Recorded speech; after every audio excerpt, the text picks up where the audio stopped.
There is a great relationship between, I'm not talking about governments, the people of Arizona and the people of Mexico. That with so many people, matter of fact, you'll hear Gatos tell a story about the border. His family goes down to Mexico pretty often. He said he had spent a few days down in Rocky Point. There are so many of you out there that own businesses and spend a lot of time. You own condos and homes down in Rocky Point. We know that seasonally that there is a huge amount of traffic from Mexico up into the U.S., into Arizona to spend money during Christmas time, that there's a lot of people that come from Mexico to shop up here in the valley. There, Fashion Square and Biltmore and other places. And so it's not just the commerce, but there are relationships that have been going on for decades across the border. And I believe those, because they're personal, will always stand. But there are concerns from people about some of the policies and how it's affecting people. And people are fearful of some of the policies. There are some people that need to be afraid. I know that sounds maybe a little aggressive, but people need to be afraid. If you're breaking the law, if you are part of the human or drug trafficking organizations that are using the Arizona highways to bring your poison in and to bring human beings against their will, or to traffic in human beings, the sex trafficking that happens, you should be afraid. And that's one thing the American government and the Mexican government should be sending that serious message, saying, we're not going to tolerate this. As a matter of fact, the deal that was made with the Mexican government to start doing more enforcement, here is a story. Mexico has seized nearly $40 million worth of meth after the drug trafficking agreement and the enforcement agreement between Mexico and the U.S. The Mexican government seized nearly $40 million worth of amphetamine. The roughly 440 pounds of meth seized by Mexican authorities took place over the weekend during an operation to destroy unlawful drug labs in the state of Sinaloa. It is the heartland of the Sinaloa cartel. According to CBS News, this law enforcement also captured 3,170 gallons of chemical precursors used to cook meth during this operation. Cooperative efforts when it comes to law enforcement, when you have something like this that continues to happen, the only way you're going to put a dent in this, I lean on this a lot. I'm going to do it one more time.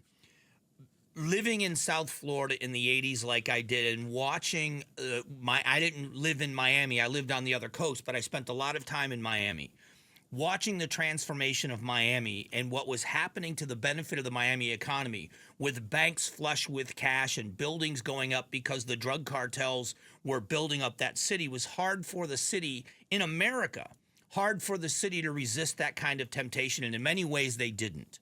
But nobody was turning their backs on the crime. But they were looking at the drug dealers. They weren't looking at the benefits of the drugs, because they loved the money. They loved the housing prices going up and the opulent buildings and the clubs and the what the city was turning into. The sleepy beach along Highway A1A, which is the highway that goes right along the coastline in Miami, turned into this retro Art Deco trendy fashion place to go, and it didn't used to be. Miami was not that, and it had become a destination. But the other part of this was what was happening in places like Colombia, when you had the Medellin cartels and Pablo Escobar and what they were doing, and the influence they had in their own country, that they were actually challenging the government, that it wasn't just a few cops. They had police agencies under their control. They owned judges. They could do no wrong. And when somebody challenged them, they murdered them.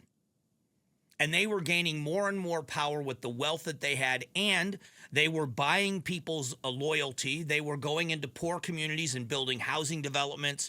They were going into poor communities and building these state-of-the-art soccer fields for kids to utilize. And so they had people running cover for them as well, that had huge amount of influence. Well, the reason why I take so much time to talk about that is, what do you think is happening now in Mexico? Do you think that the Sinaloa cartel, because President Trump and the President of Mexico and the Prime Minister of Canada have made an agreement that there's going to be more border enforcement, that we've now seen a huge regress, a huge reversal of people coming to the U.S. border illegally, that the human trafficking, just that part of it, has dropped so dramatically it's costing the cartels a lot of money. Do you think they're going to sit idly by and just watch that go away? They won't.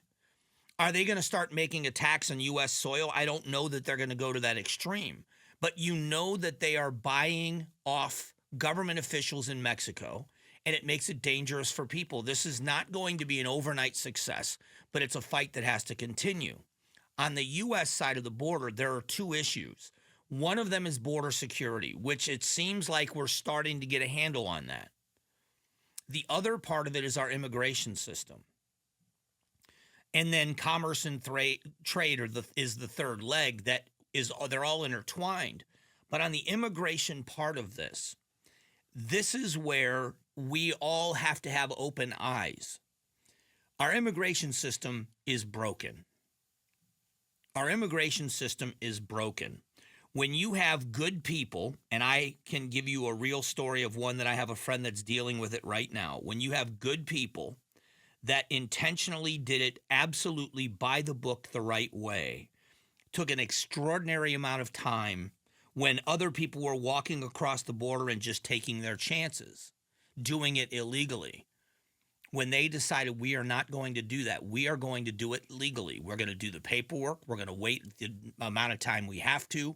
We're going to go to the meetings. We're going to do the physicals. We're going to pay the money. We're going to get the visas. We're going to do everything right. And then they finally do that. And as a couple now, they're married. They've got a child. To find out that the system is saying you still might not be able to stay, even though you've jumped through every hoop. And now it's going to cost you thousands more dollars for lawyers and paperwork. That's a broken system. I think most people we know would say those are people that are doing it the right way. We should be assisting them to make it easier for them to do it the right way.